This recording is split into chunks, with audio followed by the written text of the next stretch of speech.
بسم اللہ الرحمن الرحیم۔ السلام علیکم محترم ناظرین، امید کرتا ہوں کہ آپ سب خیریت سے ہوں گے۔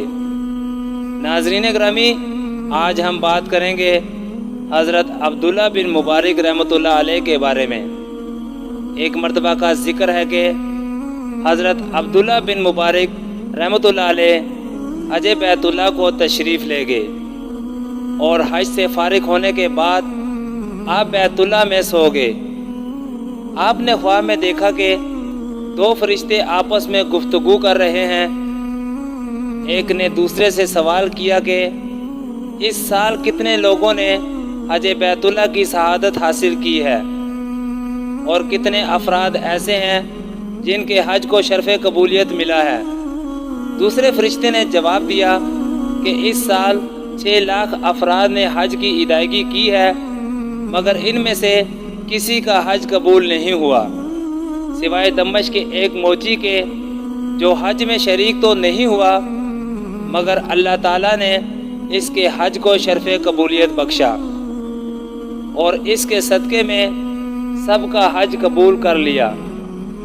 حضرت عبداللہ بن مبارک رحمۃ اللہ علیہ خواب دیکھنے کے بعد جب بیدار ہوئے تو آپ کو اس موچی سے ملنے کا شوق پیدا ہوا۔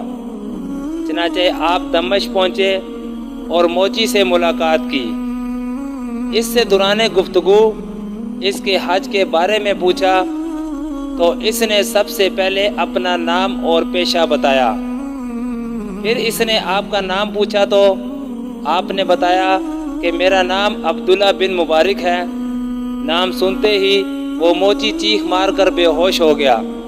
پھر جب ہوش میں آیا تو اپنا واقعہ اس طرح بیان کیا کہ ایک مدت سے میرے دل میں حج کی خواہش تھی اور اس مقصد کے لیے میں نے 300 درہم جمع کر لیے تھے، مگر ایک روز میرے ہمسائے کے گھر سے کھانا پکنے کی خوشبو آئی تو میری بیوی نے کہا کہ اس کے گھر سے تم بھی کھانا مانگ لاؤ تاکہ ہم بھی کھانا کھا لیں۔ چنانچہ میں اس ہمسائے کے گھر گیا اور اس سے کہا آپ نے آج جو کچھ پکایا ہے اس میں سے مجھے بھی دے دیں۔ اس نے کہا کہ وہ کھانا آپ کے کھانے کے لائق نہیں ہے، کیونکہ میں اور میرے اہل خانہ 7 دن سے فاقہ کشی میں مبتلا تھے، تو آج میں نے مجبوراً مردہ گدھے کا گوشت پکا لیا ہے۔ یہ سن کر میں اللہ تعالیٰ کے خوف سے کانپ اٹھا اور واپس اپنے گھر آیا۔ وہاں سے میں نے تمام جمع شدہ رقم لی اور اس ہمسائے کو دے دی۔ دل میں یہ تصور کر لیا کہ ایک مسلمان کی مدد کرنا گویا میرے حج کے برابر ہے۔ حضرت عبداللہ بن مبارک رحمۃ اللہ علیہ نے جواب سنا تو فرمایا خواب میں فرشتوں نے واقعی درست کہا تھا اور اصل میں اللہ تعالیٰ قضاء و قدر کا مالک ہے۔ ناظرین گرامی، اگر آپ کو ہماری ویڈیو اچھی لگی ہے تو ہمارے چینل کو لائک، شیئر اور سبسکرائب کریں اور ساتھ لگے گھنٹی کے بٹن کو دبائیں۔